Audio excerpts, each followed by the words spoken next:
Oh, good morning, good morning. Ayan, update ko lang kayo sa aking mga breeder. Ayan po, may itlog na siya. Ayan, may itlog na itong dalawa nito. So, ayan, dalawang pares may itlog na.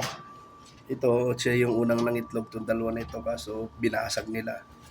Ayan, ito may itlog na rin. Nangitlog na rin yung, yun. Itlog na rin, nililimliman. So, ito na lang yung, hindi pa nangingitlog.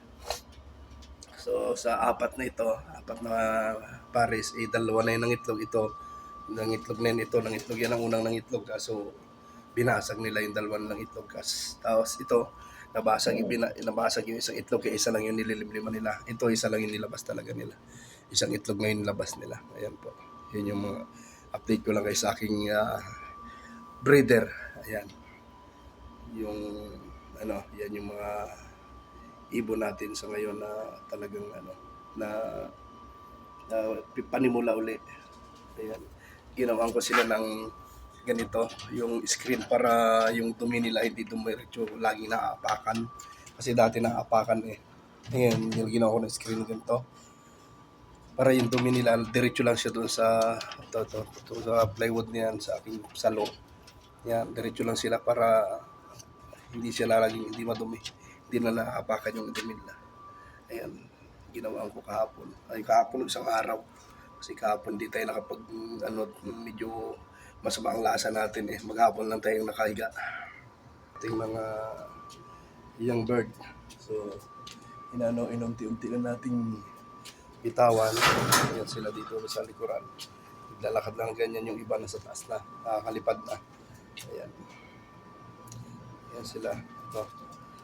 Kaya, ayan. Ito yung ating young bird. Pag binibitawan ko, ganyan lang, nandito lang sila sa likod, aangat sa taas, nilipad, tapos bababa ulit.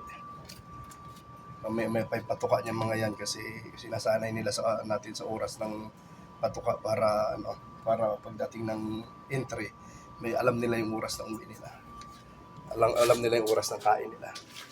Ayan, ito yung isa. Ito yung cage nila, yung breeder, yung kanilang loft. Ito yung loft nila, ayan. So ngayon, maganda pa naman ang condition ng ibon. Wala akong nakikitang dumi, mga bilog-bilog pa. Ibig sabihin maganda yung katawan ng ibon yan. Ayan, mga tuyo yung dumi nila. Ayan. Ayan lang po. Yan lang po yung update ko sa ngayon sa aking alagang ibon. Yan lang po yung talagang libangan ko dito. So, ayan, maraming salamat po sa panonood and please support our channel, RSP TV Vlog. Thank you and God bless po sa lahat ng nanonood. Maraming salamat po.